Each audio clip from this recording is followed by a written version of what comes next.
ದಿವ್ಯಾ ಅಲೋರವರೇ, ಮತ್ತು ಮೊದಲನೇದಾಗಿ ಕ್ಷಮೆ ಇರಲಿ. ನಾನು ಈ ಒಂದು ಕಾರ್ಯಕ್ರಮಕ್ಕೆ ಬರೋದು ಯಾಕೆ ತಡವಾಯಿತು ಅಂದರೆ, ಗೊತ್ತು ನಿಮಗೆಲ್ಲ ಟ್ರಾಫಿಕ್ಕು, ಎಲ್ಲರಿಗೂ ಬೇಗ ಶುರು ಮಾಡಬೇಕು ಅಂತೀರಾ. ಆದರೆ ವೆಂಕಟೇಶ್ ಅವ್ರಿಗೆ ಫೋನ್ ಮಾಡಿ ಹೇಳಿದೆ, ನಾನು ತಡ ಆಗುತ್ತೆ, ಶುರು ಮಾಡ್ಕೊಂಬಿಡಿ, ಪತ್ರಕರ್ತರು ಕಾಯೋದು ಬೇಡ, ಕಾರ್ಯಕ್ರಮ ಶುರು ಆಗ್ತಾ ಇದ್ದಂಗೆ ಜಾಯಿನ್ ಆಗ್ತೀನಿ ಅಂತ. ನಾನು ಟ್ರೈಲರ್ ಆಗಲಿ ನೋಡಿದ್ರಿಂದ ಟ್ರೈಲರೂ ತೋರಿಸ್ಬಿಡಿ ಏನಿದೆ, ಆದರೂ ವೆಯ್ಟ್ ಮಾಡಿದ್ದಾರೆ ನಮ್ಮ ಡಾಕ್ಟರ್ ಲೀಲಾ ಅವರು. ಟೈಟಲ್ ಬಗ್ಗೆ ಸ್ಟ್ರೈಟಾಗಿ ಬರ್ತೀನಿ. ನಾಯಿದೆ ಎಚ್ಚರಿಕೆ. ನಾಯಿದೆ ಎಚ್ಚರಿಕೆಯ ಒಂದು ನಿರ್ದೇಶಕ ಕಲೇಗೌಡರು ಅಂತ. ಕಲೇಗೌಡರಲ್ಲಿ ಕಲೆ, ಅವ್ರ ಹೆಸರಲ್ಲೇ ಕಲೆ ಅಂತ ಇರೋದ್ರಿಂದ ಎಲ್ಲಿ ಡೈರೆಕ್ಟರ್ ಕಾಣ್ತಾ ಇಲ್ಲ ಇಲ್ಲಿ.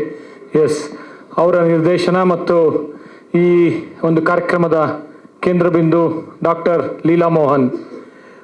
ಲೀಲಾ ಮೋಹನ್ ಅವರು ನನ್ನ ಫ್ಯಾಮಿಲಿ ಡಾಕ್ಟರ್. ಸಿಮಿಯಾ ಪರಿಚಯ ಇಲ್ಲ, ಆದರೆ ನನ್ನ ಇಡೀ ಫ್ಯಾಮಿಲಿಯ ಒಂದು ಮಾತ್ರೆಗಳು ಕೊಡ್ತಾ ಒಂದು ಪರಿಚಯ ಆಗಿ, ಒಂದು ಡಾಕ್ಟರ್ ಆಗಿ, ಒಂದು ಹಂಚಿಕೆದಾರರಾಗಿ ಮತ್ತು ನಿರ್ಮಾಪಕರಾಗಿ, ಈಗ ನಟರಾಗಿ ಒಂದು ಪ್ರವೇಶ ಮಾಡ್ತಾರೆ ಚಿತ್ರರಂಗಕ್ಕೆ. ಅವ್ರಿಗೆ ಒಳ್ಳೆಯದಾಗಲಿ, ನಾವೆಲ್ಲ ಸೇರಿ ಅವ್ರಿಗೆ ಸಪೋರ್ಟ್ ಮಾಡೋಣ.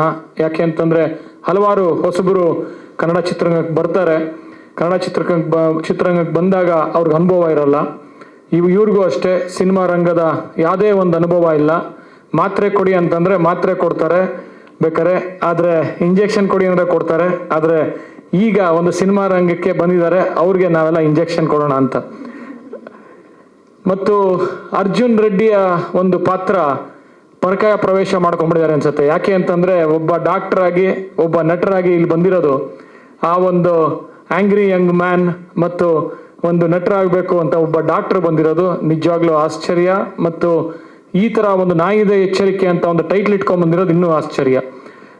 ಯಾಕೆ ಅಂತಂದರೆ ಇದೊಂದು ನಾನು ನೋಡ್ತಾ ಇರೋಂಗೆ ಮೋಸ್ಟ್ಲಿ ಒಂದು ಹಾರರ್, ಥ್ರಿಲ್ಲರ್ ಮತ್ತು ಏನಂತಾರೆ ಸಸ್ಪೆನ್ಸ್, ಸೈನ್ಸ್ ಫಿಕ್ಷನ್, ಒಂದು ನಾಯಿ ಬಗ್ಗೆ ಮತ್ತು ಒಂದು ರೇಬೀಸ್ ಬಗ್ಗೆ ಅಂತ ಕೇಳ್ಪಟ್ಟೆ. ಈ ಥರ ಒಂದು ಸಿನಿಮಾ ಒಂದು ಕೈ ಹಾಕಿರೋದು ಯಾವ ಥರ ಬರ್ಬೋದು ಅಂತ ಒಂದು ಟ್ರೈಲರಲ್ಲಿ ನೋಡಿದ್ರೆ ಇನ್ನೂ ಅನುಭವ ಹೆಚ್ಚು ಪಡೀತಾರೆ.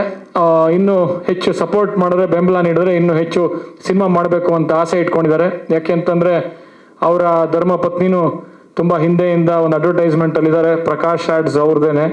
ಮತ್ತು ಇವರು ಒಂದು ಸೆಲ್ಫ್ ಮೇಡ್ ಮ್ಯಾನ್ ಥರ ಡಾಕ್ಟರ್ ಆಗಿ ಅವರ ಒಂದು ಹಾರ್ಡ್ ಅಂಡ್ ಮನಿನ ತಂದು ಇಲ್ಲಿ ನಿರ್ಮಾಣಕ್ಕೆ ಹಾಕಿರೋದು. ನಿಜವಾಗ್ಲೂ ಆಲ್ ದ ಬೆಸ್ಟ್ ಲೀಲಾ ಅವರೇ.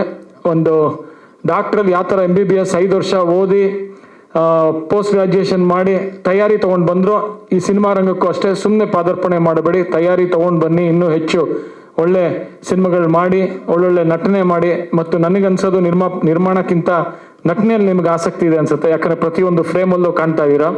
So all the best you, and ಇನ್ನೂ ಹೆಚ್ಚು ಅವಕಾಶಗಳು ಬರಲಿ ಈ ಸಿನಿಮಾ ಮೂಲಕ ಅಂತ ಹೇಳ್ತೀನಿ. ಮತ್ತು ಎಲ್ಲದಕ್ಕಿಂತ ಮುಖ್ಯವಾಗಿ ಪತ್ರಕರ್ತರೆಲ್ಲ ಇವತ್ತಿದ್ದಾರೆ, ಅವರಿಗೆಲ್ಲ ನಾನು ಒಬ್ಬ ಪತ್ರಕರ್ತ, ನಮಗೆಲ್ಲ ಗೊತ್ತಿದೆ ಇವತ್ತು ಎಷ್ಟು ಚಾಲೆಂಜಿಂಗು ಪ್ರೇಕ್ಷಕರನ್ನ ಕರೆಸೋದು ಒಂದು ಚಿತ್ರಮಂದಿರಕ್ಕೆ ಅಂತ. ಇತ್ತೀಚೆಗಷ್ಟೇ ಯಶ್ ಅವರು ಹೇಳಿದ ಮಾತು ನಿಜವಾಗ್ಲೂ ಮತ್ತೆ ನನಗೆ ಕಾಡ್ತಾ ಇದೆ.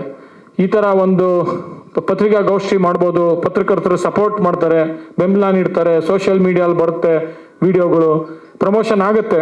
ಆದರೆ ಅದೆಲ್ಲದಕ್ಕಿಂತ ಮುಖ್ಯವಾಗಿ ನಮ್ಮ ಕರ್ತವ್ಯ ಅನ್ನೋದು ಒಳ್ಳೆ ಸಿನಿಮಾ ಮಾಡಬೇಕು ಅನ್ನೋದು. ಒಳ್ಳೆ ಸಿನಿಮಾ ಮಾಡಿದ್ರೆ ಡೆಫಿನೆಟ್ಲಿ ಬಂದೇ ಬರ್ತಾರೆ. ಅಫ್ಕೋರ್ಸ್ ಎಲ್ಲರೂ ಒಳ್ಳೆ ಸಿನಿಮಾ ಮಾಡೋದಕ್ಕೆ ಪ್ರಯತ್ನ ಮಾಡ್ತಾ ಇದ್ದಾರೆ, ಇನ್ನೂ ಹೆಚ್ಚು ಪ್ರಯತ್ನ ಪಡಬೇಕು ಅಂತ. ಯಾಕೆ ಅಂತಂದರೆ ಇದೊಂದು ಕ್ರಿಯಾಶೀಲತೆಯ ಮಾಧ್ಯಮ, ಎಲ್ಲರೂ ಪ್ರಯತ್ನ ಅಷ್ಟೇ ಸಾಲದು. ಒಂದು ಕ್ರಿಯೇಟಿವ್ ಒಂದು ಫೀಲ್ಡ್ ಇರೋದ್ರಿಂದ ಸಕ್ಸಸ್ ರೇಟು ಕಡಿಮೆ ಇರುತ್ತೆ. ಅಫ್ಕೋರ್ಸ್ ಸಕ್ಸಸ್ ಆದರೆ ಒಂದು KGF ಆಗುತ್ತೆ, ಒಂದು ಕಾಂತಾರ ಆಗುತ್ತೆ, ಮತ್ತು ಹಲವಾರು ದೊಡ್ಡ ಬ್ಲಾಕ್ ಬಸ್ಟರ್ಗಳಾಗುತ್ತೆ ಅಂತ ಹೇಳ್ತೀನಿ.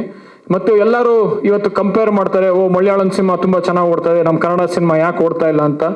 ನಾನು ಹಿಂದಿ ಮಾಡಿದ್ದೀನಿ, ಡೈರೆಕ್ಟ್ ಮಾಡಿದ್ದೀನಿ, ಕನ್ನಡ ಮಾಡಿದ್ದೀನಿ, ತೆಲುಗುಗೆ ಡಬ್ ಆಗಿದೆ, ಹಲವಾರು ಇಂಡಸ್ಟ್ರಿ ನೋಡ್ತಾ ಇರೋದ್ರಿಂದ ನಾವು ಅಫ್ಕೋರ್ಸ್ ಕನ್ನಡ ಯಾವುದಕ್ಕೂ ಕಮ್ಮಿ ಇಲ್ಲ. KGF ಆದಾಗ, ಕಾಂತಾರ ಆದಾಗ ಎಲ್ಲರೂ ಈ ಕಡೆ ನೋಡ್ತಾ ಇದ್ರು.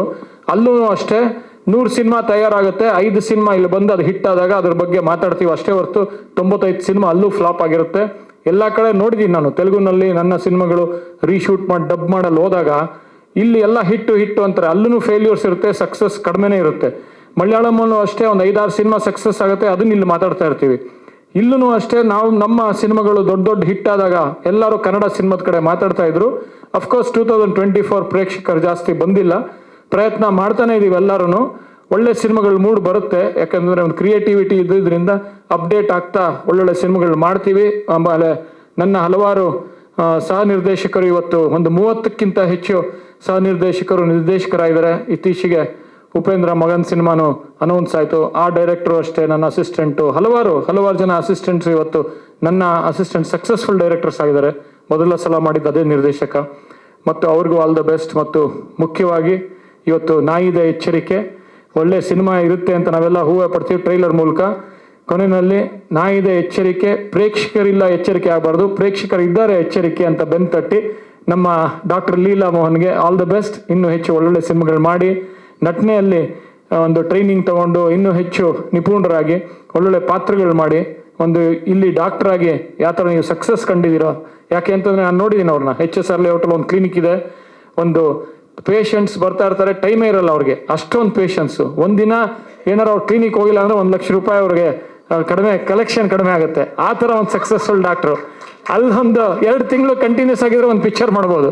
ಸೊ ಆ ಥರ ಇದ್ದಾಗ ಇಲ್ಲಿ ಯಾಕೆ ಬಂದಿದ್ದೀರಾ ಅಂತಂದರೆ, ಪಿಕ್ಚರ್ಗೆ ಬಂದಾಗ ಒಳ್ಳೆ ತಯಾರಿ ತಗೊಳ್ಳಿ, ಪ್ಯಾಷನ್ ಇದೆ, ಒಂದು ಆ್ಯಕ್ಟಿಂಗಲ್ಲಿ ತಯಾರಿ ತೊಗೊಂಡು ಈ ಸಿನಿಮಾ ರಂಗಕ್ಕೆ ಕಾಲಿಡಿ, ಡೆಫಿನೆಟ್ಲಿ ಸಕ್ಸಸ್ ಆಗುತ್ತೆ ಅಂತ ಹೇಳ್ತಾ, ಯಾವ ಥರ ನೀವು ಡಾಕ್ಟ್ರು 8 ವರ್ಷ 9 ವರ್ಷ ಓದಿದ್ರು, ಇಲ್ಲೂ ಅಷ್ಟೇ ಸಮುದ್ರದಲ್ಲಿ ಈಜಾಡೋದು ಕಷ್ಟ, ದೊಡ್ಡದ ಟ್ರೈನಿಂಗ್ ಇರಬೇಕು, ಎಕ್ಸ್ಪೀರಿಯನ್ಸ್ ಇರಬೇಕು, ಅನುಭವ ಪಡಿಬೇಕು. ಅನುಭವ ಪಡೆದು ಬನ್ನಿ, ಮೈಕಟ್ಟೆಲ್ಲ ಚೆನ್ನಾಗಿದೆ.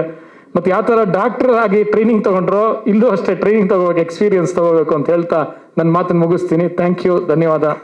ಎಲ್ರಿಗೂ ನಮಸ್ಕಾರ. ನಾನು ಈ ಸಿನಿಮಾದಲ್ಲಿ ಜೂಲಿ ಅನ್ನೋ ಒಂದು ಪಾತ್ರ ಮಾಡಿದ್ದೀನಿ. ನನ್ನ ಹೆಸರು ಜೂಲಿ, ಕ್ಯಾರೆಕ್ಟರ್ ನೇಮು. ಜೂಲಿ ಅಂತ ಯಾಕೆ ಹೆಸರಿಟ್ಟಿದ್ದೀರಾ ಅಂತ ಗೊತ್ತಿಲ್ಲ ಸರ್.